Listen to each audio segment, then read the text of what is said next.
மக்ரூஹான பொருள் மஞ்சள் மஞ்சள் சேர்க்கக்கூடாது, இறால் சாப்பிட சேர்க்கக்கூடாதுன்னு சொல்றாங்க. அதே மாதிரி என்னென்ன சேர்க்கக்கூடாது? மக்ரூஹான பொருட்களை உண்ணக்கூடாதுன்னு சொல்கிறாங்க. அப்படின்னு சொல்லிட்டு ரெண்டை நீங்கள் சொன்னீங்க.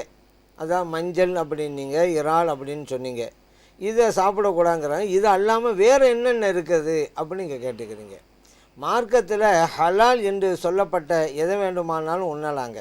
இப்போ நீங்கள் சொன்னீங்கல்ல இந்த மஞ்சள்ங்கிறது, அது மக்ரூன்னு யாருமே சொல்லலையே. யார் மார்க்கத்தில் அப்படிலாம் மக்ரூலாம் கிடையாதுங்க. மஞ்சள்லாம் தாராளமாக நம்ம யூஸ் பண்ணலாம். அது சமையலையும் யூஸ் பண்ணலாம், மற்றதுக்கும் யூஸ் பண்ணி கொள்ளலாம், நமக்கு மருந்து அடிப்படையிலும் யூஸ் பண்ணி கொள்ளலாம். மார்க்கத்தில் ஆகமாக்கப்பட்டது தான்.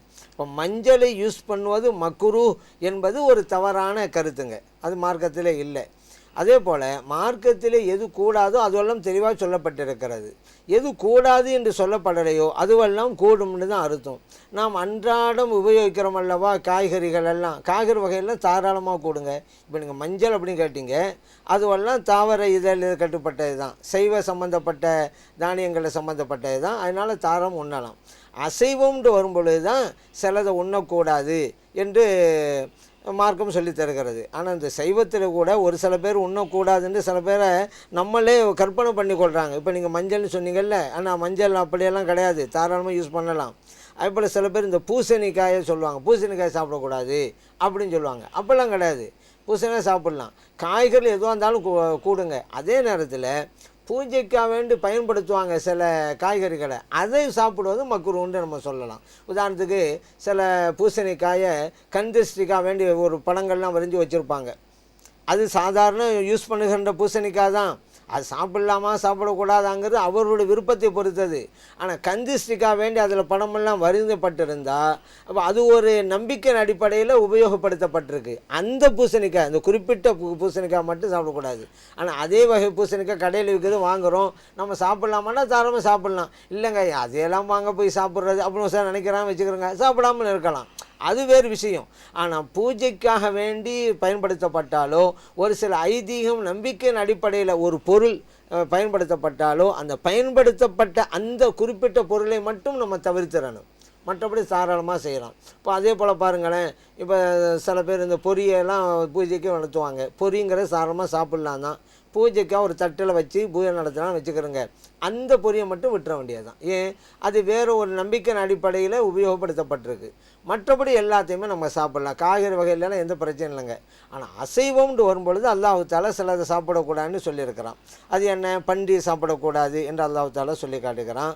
அப்போ தானாக செத்து போனவைகள் அவைகளும் சாப்பிடக்கூடாது. ஹுர்ரிமத் அலைக்குமுல் மைத்தத்து வத்தமு வலஹ்முல் ஹின்சீரி என்று அல்லாஹ் சொல்லிட்டான்.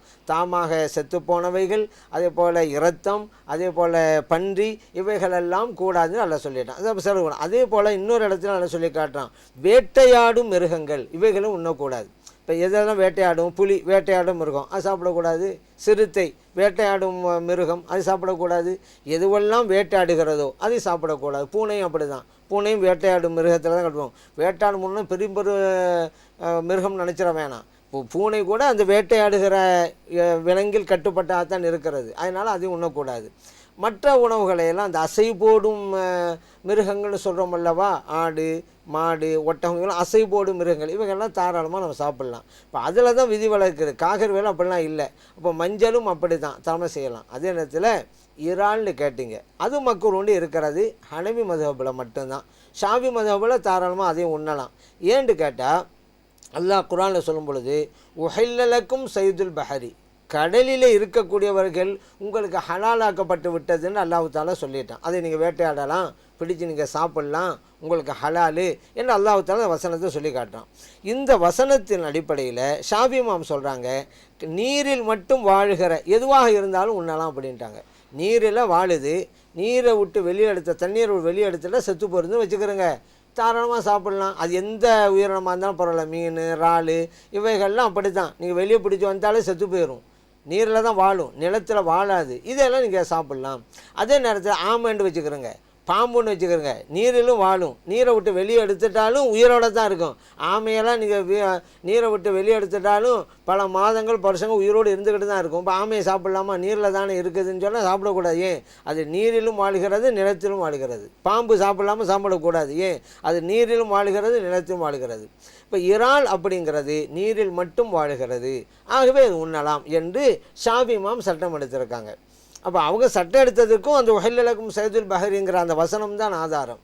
ஹனபி இமாம் சொல்கிறாங்க, அல்லாஹு தாலா கடலிலே இருப்பது உங்களுக்கு கூடும்னு சொன்னது எல்லாவற்றையும் அல்ல, மீன் வகையை மட்டும்தான். அப்போ இறால் அப்படிங்கிறது மீன் வகையை சாராது, செதில்கள் உள்ளது தான் மீன். இப்போ இறால்லாம் அந்த தோலை உரிக்கிறது தான் இருக்கும்.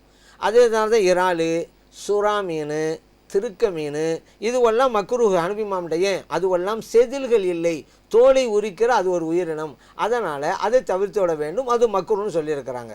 இப்போ இறால் நீங்கள் சொன்னது ஹனபி மதபில் மக்ரூங்கிற உண்மை தான். மஞ்சளுக்கோ வேறு மற்ற தானியங்களுக்கோ சைவ பொருள்களுக்கோ எந்த தடையும் இல்லை, உபயோகிக்கலாம்ங்கிறது நாம் அறிந்து கொள்ளலாம்.